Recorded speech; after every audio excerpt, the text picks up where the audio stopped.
Welcome. This week we are going to go through lessons 57 to 60.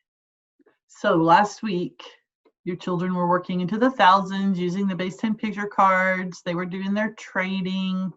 Well, this week there's an activity that is going to help children understand what 1,000 really is.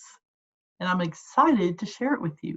But first, let's see what materials you're going to need. You're going to need your abacus. See triangles for the Cotter Tens Fractals. This is found in your appendices. These are also triangles you will need, and they are also found in the appendices. But no, there's some options here. So wait until you hear the options before you decide what you want to do. You'll need glue and scissors, math card game book along with the basic number card deck, the place value cards, and a dry erase board.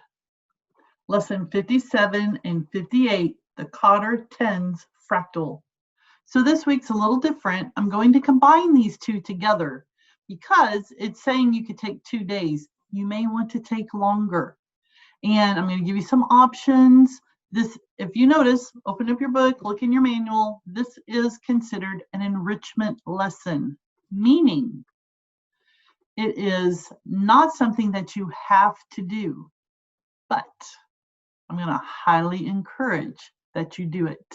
Now, there are some options. There's 3 different methods in doing this. Now, I'm going to go through the lesson with what they're having you do in the lesson, then I'm going to take you to the website and show you some of your options. Then you guys can decide what you want to do and how you want to tackle it. I want you to take a look at the Cotter Tens Fractal that's on page 114.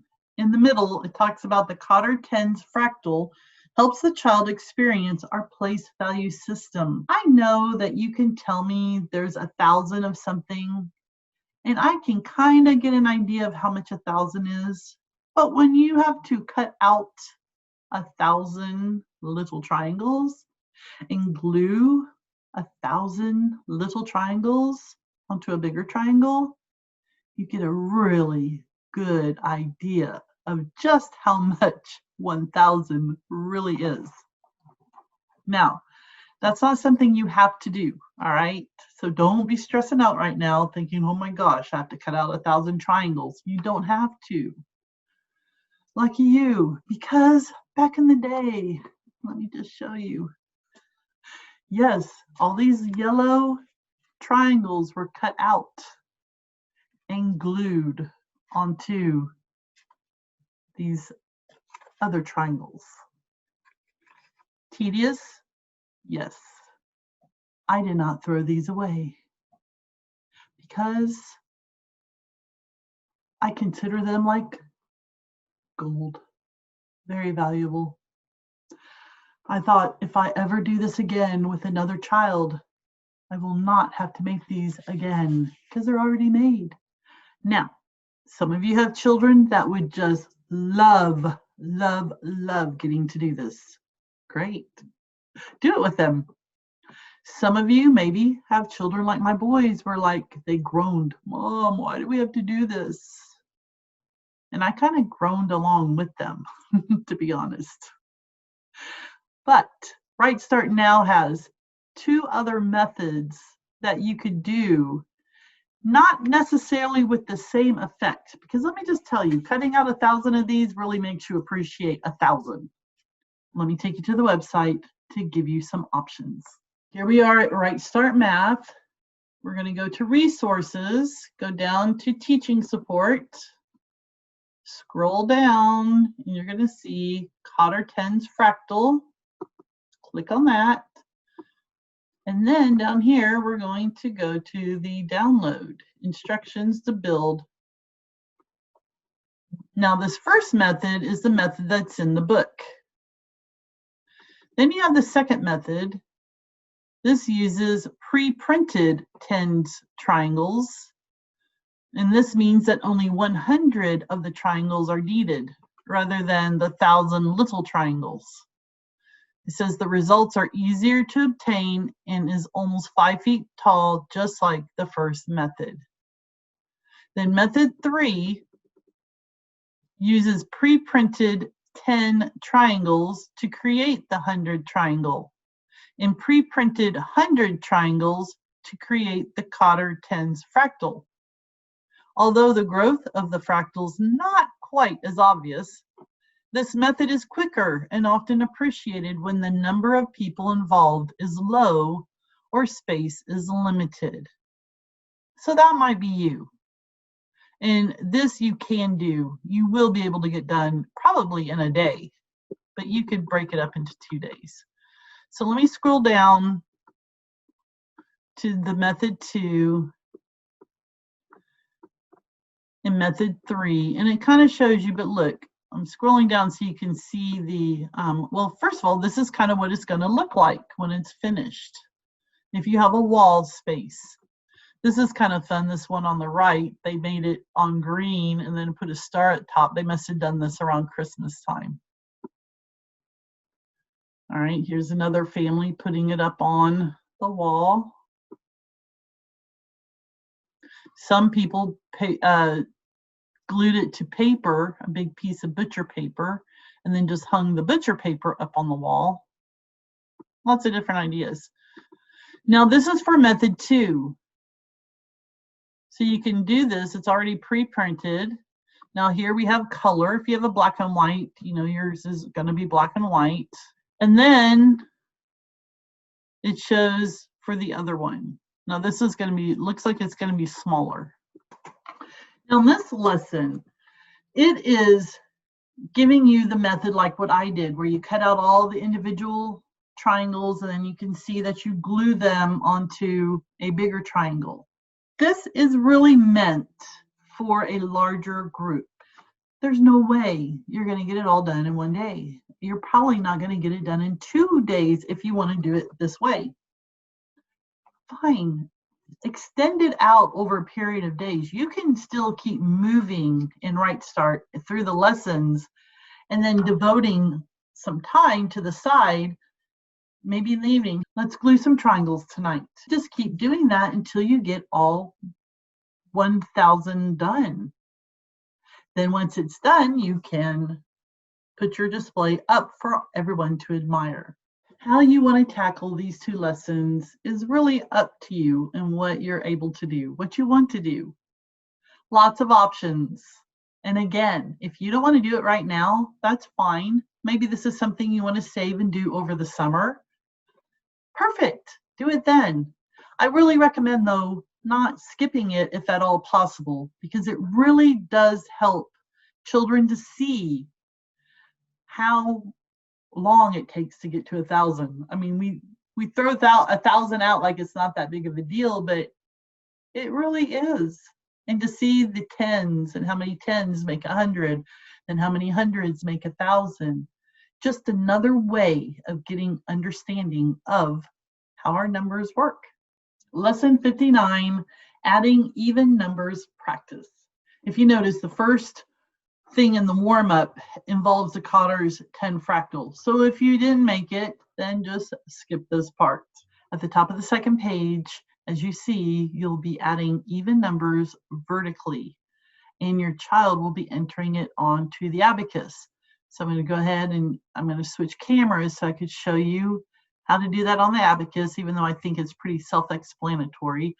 But I also want to show you the game, the card game. So I figured I'll just do both. So you turn your abacus on the side and you're going to write 4 + 8 vertically. And then they're going to add 4 + 8. Now, if they need to, they could do 2, 4, 6, 8.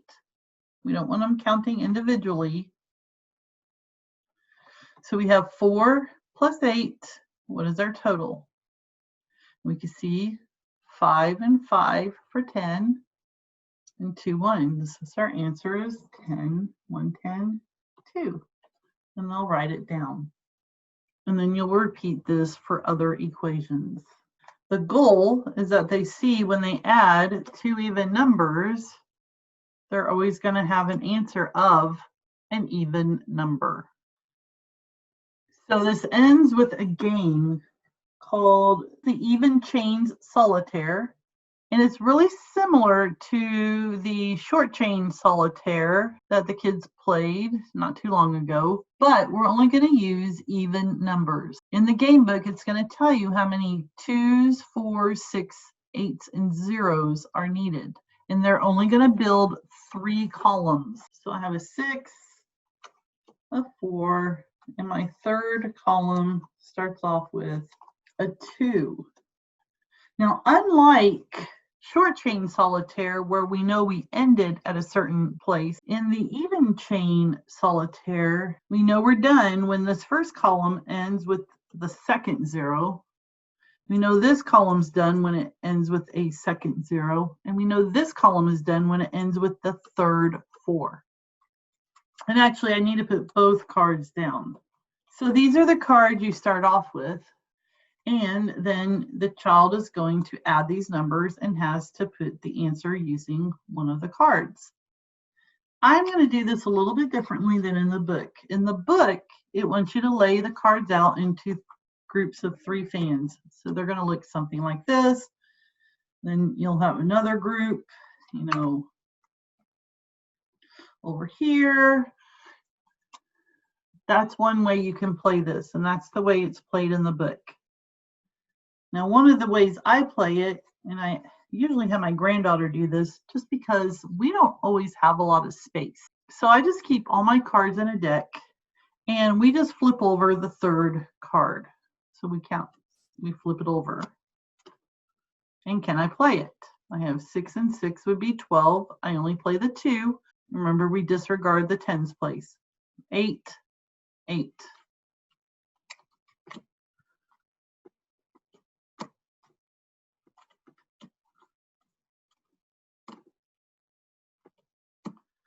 All right, I could play 2. Now I have a bunch of 8s I need. Ah, yay. I have lots of options now. Which one am I going to play it on? I don't know. Does it matter? I don't know. We'll find out. Oh, look. Aha. That works. So I have a 4. I have 8 and 6. 14. I could play 4 there. This is 12. I could play a 2 here. Sorry. All right. So you see, it's just another option of how you could play this game. Oh, that's a 10. I could lay this 0 here because remember, we're disregarding the tens place. I could lay my 8. So anyway, if you do it where you lay them in the fans of 3, you could only play the top card. If you get to a point where you can't play anymore, you can shuffle your cards. And that's kind of here. If you get to a point where you've been going over and you can't move anymore, shuffle these cards up once. So this doesn't end. Remember, I need to get to another 0. Anyway, I could keep playing. I like solitaire games. But, and I like getting to flip the cards over. That's an option. Not mandatory. You see what you want to do. Your child may not have as much mobility turning them all over, but then again, they might. Last lesson for this week, lesson 60, adding up to 10 and up to 15. You will definitely need your dry erase board for this one in making the part to whole circle sets, because notice you're going to have more than 2 parts on your circle set. So I've drawn mine with the 3 on it, and we have a story problem. Tegan has 10 pet treats and 3 pets. How could Tegan split the treats among the 3 pets? You can't put 3 numbers into 10 evenly. So you might want to, as it suggests in the book, talk about some of the reasons why you would give your pets a different number of treats. Maybe you have bigger pets and smaller pets, or you want to give them out as rewards. And feel free, if you just want to totally change that story problem up, go for it. Now, let your child figure out the 3 different ways. If they need to use the abacus, let them use the abacus. Look at this explanation. How many ways are there that you could do this? 3 different ways. 45. Is that not insane? 45 different ways. All right, sorry for the glare. I'm in front of a window. So anyway, ask your child, what do we know? What can we fill in now? So they know there's 10 treats, right? You have 10 pet treats. You have 3 different dogs. Or maybe you have cats, or whatever pet you have, or maybe you don't have pets. Again, personalize these stories. Now in the book, it's showing 5, 4, and 1. And then they're going to write the equation. Notice there's 2 different ways writing the equation. A lot of times, this is what we always see. 5 plus 4 plus 1 equals 10. That's the most common way. You don't always see it where you start with the 10 equals, but it's good that your child is exposed to that. So also, maybe they write it this one way, you might come in and write it the other way for them, because that's a lot of writing for some children. Other children maybe have no trouble with all the writing. So then on the next page, you're going to be doing this in a variety of ways. For this next time, you're going to write the numbers into the parts, and then your child's going to have to figure out what the whole is. And of course, you want to ask them, how did you figure it out? And not only how did they figure it out, but depending on how they figured it out, you may want to show them some other ways. What's the easiest way? Well, you can see which way would be the easiest, or at least to me it would be adding the 9 and the 1 together. So in the middle section, it's giving you preparation for on the number game. So you're going to end with a game, but this is giving you preparation. Here you're drawing a part whole circle set using 4 parts. And you start off with 10, and then you'll switch and do 15. And this will come in handy for the game. I'm going to briefly explain how to play on the number game. It's actually pretty fun. In the lesson book, you can see you're going to play through it twice. The first target is 10. The first time you play, the target is 10.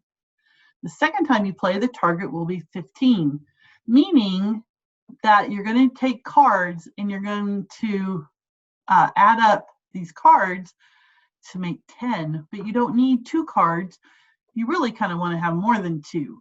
The goal is to collect the most cards. Now, when you're playing where your goal is 10, you're going to take out all the zeros, and I would take out all the 10 cards. It doesn't say to take out the 10s in the game instructions, but it just seems to make sense to me if we're going to only go up to 10.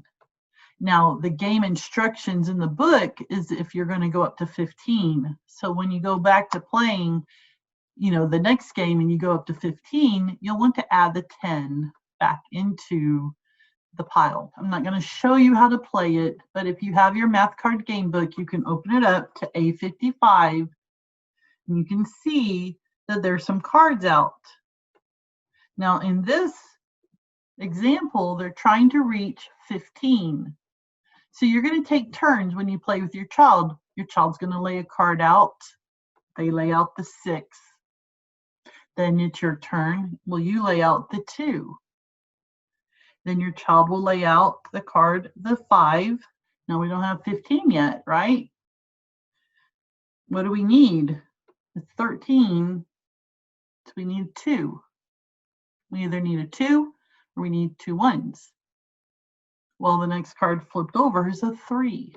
So they play it down on starting a new row, because if you put 3 on that top row, you're going to go over 15. Our target is to get to 15, not go over it. And then someone else laid down a 2. I think I would have put a 2 on that top row to get to my 15. But you know what? You play it where you want to play it. It's your card. It's your child's card. So that's a fun game. Remember, the first time you play, you only want to reach 10. Second time you play through, your goal is 15. We're done. We finished another week. Now, for those of you that are going to do the Cotter Tens Fractal, we would love to see a picture when it's completed. You can send that to us, and I have the information on the screen. And let us know if we can post it. If you don't want us to post it, we will not post it. That will just be for us to see. But we do have a place on our website where we showcase the kids' work. So if you do allow us to post it, let us know how you want us to put it on there. Maybe you don't want names, or just initials, or if you want it to be anonymous, or just, it's up to you how you want it done. You could say like Johnny B. You could say JB. You could say just keep it anonymous. Totally up to you, and we will abide by that. Join me next week as we go over lessons 61 to 64. Until then.